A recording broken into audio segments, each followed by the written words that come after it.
పిల్లలకు సర్జరీ అనగానే ఏ తల్లిదండ్రులైనా విలువిల్లాడిపోతారు. అంత చిన్న ప్రాణానికి పెద్ద కోతలు, కుట్లు, ఆ నొప్పిని ఎలా భరిస్తారనే భయం గుండెల్ని పిండేస్తుంది. కానీ వైద్య రంగంలో వచ్చిన అత్యాధునిక సాంకేతిక పరిజ్ఞానం ఇప్పుడు ఆ భయాలన్నిటికీ చెక్ పెట్టేస్తుంది. చిన్నపిల్లలకు కూడా కేవలం ఒక చిన్న కీహోల్ అంటే సూది బెజ్జం అంత పరిమాణంతో చేసే లాప్రోస్కోపిక్ అండ్ అడ్వాన్స్డ్ సర్జరీలు ఇప్పుడు అందుబాటులోకి వచ్చాయి. పెద్దగా కోతలు, రక్తస్రావం వంటివి లేకుండా చేస్తున్న ఆధునిక పీడియాట్రిక్ సర్జరీల గురించి ఇప్పుడు తెలుసుకుందాం.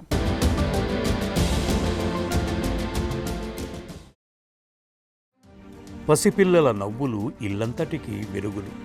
ఆ చిరునవ్వుల వెనుక ఏ చిన్న అనారోగ్యం దాగున్నా తల్లిదండ్రుల గుండె ఆగిపోయినంత పనవుతుంది.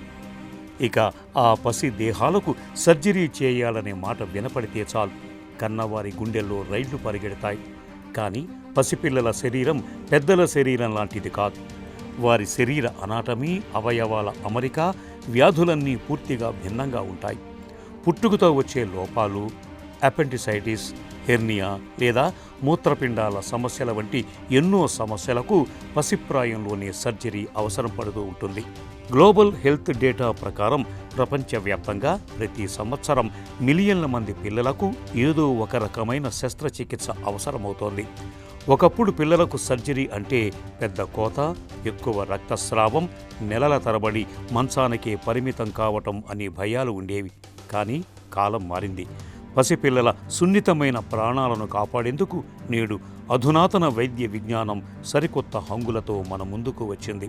ముఖ్యంగా తక్కువ కోతతో పసిదేహాలకు సులువుగా సర్జరీ చేయొచ్చని చెబుతున్నారు డాక్టర్లు. పిల్లల్లో వచ్చిన ఒక 5-6 కండిషన్స్ ఉన్నాయి. దానికి చాలా అర్జెంట్. అందులో ముఖ్యమైనది ఏంటంటే ఫుడ్ పైప్ బ్లాక్ అంటాము. దాన్ని మేము ఈసోఫేజియల్ ఎట్రీజియా అంటాం అనమాట. అది చాలా కామన్ పిల్లల్లోని. దాని తర్వాత చాలా కామన్గా వచ్చే కండిషన్ ఏంటంటే యానోరెక్టల్ మాల్ఫార్మేషన్ అంటాం. వాళ్ళకి కిందన మోషన్ పాస్ చేసే ఓపెనింగ్తో ఉండదు. ఎప్పుడైతే కిందన ఓపెనింగ్ ఉండదో వాళ్ళు వెంటనే ఒకటో రోజో రెండో రోజో మోషన్ పాస్ చేయలేరు. దానివల్ల కడుపు పొంగడం, తర్వాత వాంతులు అవ్వడం ఇలాంటివన్నీ అవుతుంటాయి.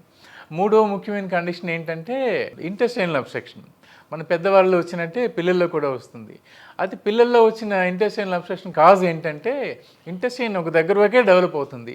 Remaining portion of the intestine develop అవ్వదన్నమాట వేరే వేరే కారణాల వల్ల. ఇలాంటి కండిషన్స్తో బేబీ పుట్టినప్పుడు ఎక్కువ సమయం వేస్ట్ చేయకుండా వెంటనే వీళ్ళకి సర్జికల్ కరెక్షన్ చేసి ఈ మూడిటికి సమస్యని మేము సర్జరీ ద్వారా పరిష్కరిస్తామన్నమాట. గత 20 సంవత్సరాలతో కంపేర్ చేస్తే ఇప్పుడు న్యూ బార్న్ సర్జరీ చాలా సురక్షితం. దాని కారణం ఏంటంటే ఇప్పుడు మత్తు ఇచ్చే డాక్టర్లు ఎనస్థీషియా వాళ్ళు న్యూ బార్న్ ఎనస్థీషియాలో చాలామంది ట్రైన్ అయి ఉన్నారు. అంతేకాకుండా న్యూ బార్న్స్లో ఇచ్చే మెడిసిన్స్, సేఫ్ మెడికేషన్స్ చాలా వచ్చాయి. ఎనస్థీషియా మెడికేషన్స్, వాళ్ళలో వాడే ఎండోట్రికల్ ట్యూబ్స్, వాళ్ళలో వాడే సెంట్రల్ లైన్స్, చాలా చిన్న చిన్న సెంట్రల్ లైన్స్, ఇవన్నీ చాలా బాగా డెవలప్ అయినాయి అన్నమాట. పిల్లల్లో వచ్చే కొన్ని సమస్యలు పైకి తీవ్రంగా కనిపించకపోయినా లోపల మాత్రం ముదిరిపోయి ఉంటాయి.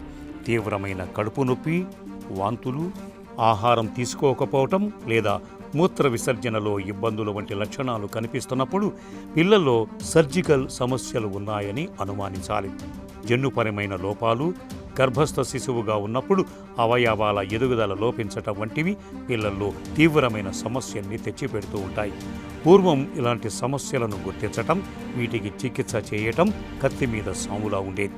కానీ నేటి ఆధునిక వైద్యంలో high resolution ultrasound, paediatric CT scan మరియు ఎంఆర్ఐ వంటి ఇన్వెస్టిగేషన్స్ అందుబాటులోకి వచ్చాయి. ఇవి తల్లి గర్భంలో శిశువు ఉన్నప్పుడే లోపాలను కంటికి కట్టినట్లు చూపిస్తున్నాయి. వైద్య పరిశోధనల ప్రకారం ఆధునిక ఇంటెన్సివ్ కేర్ మరియు అధునాతన అనెస్థీషియా మేనేజ్మెంట్ వల్ల నేడు పసిపిల్లల్లో సర్జరీల సక్సెస్ రేటు 98% పైగా పెరిగిందని చెబుతున్నారు డాక్టర్లు. పెద్ద పిల్లల్లో చేసినట్టే న్యూ బార్న్స్లో కూడా లాప్రోస్కోపిక్ సర్జరీ చేస్తున్నాము. పెద్ద పిల్లల్లో కంపారబుల్గా, పెద్ద పిల్లల్లో అయితే పెద్ద పెద్ద ఇన్స్ట్రుమెంట్స్ వాడుతున్నాం. న్యూ బార్న్స్లో అయితే చిన్న మినియేచర్ ఇన్స్ట్రుమెంట్స్ వాడి వాళ్ళలో కూడా లాప్రోస్కోపిక్ సర్జరీ చేస్తున్నాము. దీనికి చాలా డిమాండ్ ఉంది. అయితే కొన్ని ముఖ్యమైన కండిషన్స్ ఉన్నాయి. వాటిని మాత్రం న్యూ బార్న్స్లో లాప్రోస్కోపీతో చేసి కంప్లీట్గా ఓపెన్ సర్జరీ చేసినంత ఎఫెక్టే ఉంటుంది లాప్రోస్కోపిక్ చేయడంలో కూడా. ఇన్ న్యూ బార్న్స్ లోపల అడిషన్స్ లేకుండా ఉండడం, కాస్మెసిస్ ఇవన్నీ పెద్ద పిల్లల్లాగా ఉంటాయో అలా న్యూ బార్న్స్లో కూడా అదే అడ్వాంటేజెస్ ఉంటాయి. అందువల్ల ఇప్పుడు చాలా మటుకు సర్జరీస్ ట్రైనింగ్ అయ్యి వచ్చిన తర్వాత న్యూ బార్న్స్లో లేప్రోస్కోపిక్ చేయడానికే ప్రయత్నం చేస్తున్నాం. చాలా మటుకు క్లియర్ అయిపోతాయి. న్యూ బార్న్స్లో లేప్రోస్కోపిక్ సర్జరీ చేసాము అంటే ఒక 3-5 సంవత్సరాల తర్వాత అసలు బేబీకి సర్జరీ అనే లక్షణాలే ఉండవు అసలు. బికాజ్ పొట్ట మీద ఏమీ స్కార్ ఏమి ఉండదు. న్యూ బార్న్స్లో స్కారింగ్ అది చాలా ఎక్సలెంట్గా ఉంటుంది. పసిపిల్లలకు సర్జరీ చేస్తే ఎదుగుదల ఆగిపోతుందని, చిన్న వయసులో అనస్థీషియా ఇస్తే మెదడు మొద్దుబారిపోతుందని చాలామంది తల్లిదండ్రులు నమ్ముతూ ఉంటారు. కానీ ఇవన్నీ కేవలం అపోహలు మాత్రమే. నిజానికి శస్త్రచికిత్సను ఆలస్యం చేస్తే ఇన్ఫెక్షన్ ముదిరి ప్రాణాంతకంగా మారే ప్రమాదం ఉంటుందని గుర్తుంచుకోవాలి. నేటి తరం చికిత్సల్లో లాపరోస్కోపిక్ సర్జరీ లేదా కీహోల్ సర్జరీ అనేది ఒక సంజీవనిలా మారింది. ఒకప్పుడు పెద్ద పెద్ద కోతలు పెట్టి చేసే సర్జరీల స్థానంలో ఇప్పుడు కేవలం పెన్నుమొన పరిమాణంలో ఉండే చిన్న రంధ్రాల ద్వారా కెమెరాలను లోపలికి పంపి స్క్రీన్పై చూస్తూ సర్జన్లు అత్యంత ఖచ్చితత్వంతో చికిత్స చేస్తున్నారు. ఆశ్చర్యకరమైన విషయం ఏమిటంటే కేవలం కొద్ది నెలల వయసున్న పసికందులకు కూడా ఇప్పుడు లాపరోస్కోపీ ద్వారా అత్యంత క్లిష్టమైన సర్జరీలను విజయవంతంగా నిర్వహిస్తున్నారు. దీనివల్ల నొప్పి అనేది పిల్లలకు తెలియదు, రక్తస్రావం అసలే ఉండదని చెబుతారు నిపుణులు. ఇప్పుడు నియోనేటల్ ఇంటెన్సివ్ కేర్ యూనిట్స్ని ప్రతి హాస్పిటల్స్లో ఉంటున్నాయి. నియోనేటల్ ఇంటెన్సివ్ కేర్ అంటే 600 గ్రాములు 800 గ్రాములు ప్రిమెచ్యూర్ బేబీస్ నుంచి వాళ్ళు ఒక 1.8-2 kgs వచ్చే వరకు ఆ బేబీస్ని ఎన్ఐసిలో ఉంచి వాళ్ళకి సెప్సిస్ కానీ వేరే రకమైన ఏ కాంప్లికేషన్ లేకుండా దగ్గరుండి మేనేజ్ చేయడానికి వచ్చిన టీమే నీనటాలజిస్ట్ అనమాట. న్యూ బార్న్స్కి సర్జరీ చేసిన తర్వాత మేము నీనటాలజిస్ట్ మీద హెవీలీ డిపెండెంట్. బికాజ్ వాళ్ళు ఉండడం వల్లే మా బేబీస్ పోస్ట్ ఆఫ్ కేర్ అది కంప్లీట్గా వాళ్ళే టేక్ ఓవర్ చేసుకుంటున్నారు. సర్జరీ ముందు సర్జరీ తర్వాత వాళ్ళు చాలా కేర్ఫుల్గా ఎసిప్సిస్ తర్వాత వెంటిలేషన్ కానీ లేకపోతే ఫ్లూయిడ్ మేనేజ్మెంట్, యాంటీబయాటిక్స్, తర్వాత కౌన్సిలింగ్, పేరెంట్ కౌన్సిలింగ్, ఇదంతా నీనటాలజిస్ట్ థీమ్తో కలిపి మేము పని చేస్తాము ఎన్ఐసిలో. బేబీస్లో ఫ్యూచర్ అన్నది ఈ సమస్య తీరి ఈ సర్జరీ అయిపోయిన తర్వాత బేబీ రికవర్ అయ్యి ఇంటికి వెళ్ళిన తర్వాత వాళ్ళు మిగతా పిల్లలతో సమానంగా పెరుగుతారు. బరువు, యాక్టివిటీ, చదువు, తెలివితేటలు, తర్వాత పొడుగవడం, ఆరోగ్యంగా ఉండడం, గేమ్స్ ఆడుకోవడం, ఇవన్నీ మిగతా పిల్లలతో సరిసమానంగానే ఉంటుంది.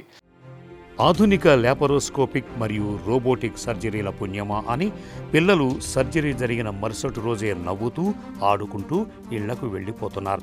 పెద్ద కోతలు ఉండవు కాబట్టి మచ్చలు పడే అవకాశమే లేదు. ఇన్ఫెక్షన్ల భయం అంతకన్నా లేదు. సర్జికల్ ట్రీట్మెంట్స్తో పాటు భవిష్యత్తులో సమస్యలు రాకుండా చూసుకోవటానికి నివారణ మార్గాలు కూడా ఎంతో ముఖ్యం.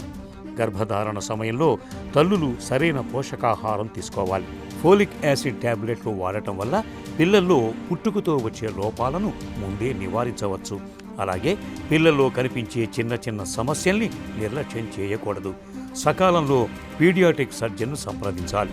ఆధునిక వైద్యానికి అత్యాధునిక సాంకేతికత తోడైన వేళ పిల్లల శస్త్రచికిత్సలు ఇప్పుడు ఎంతమాత్రం భయపడాల్సిన విషయం కాదని మనందరం గుర్తుంచుకోవాలి.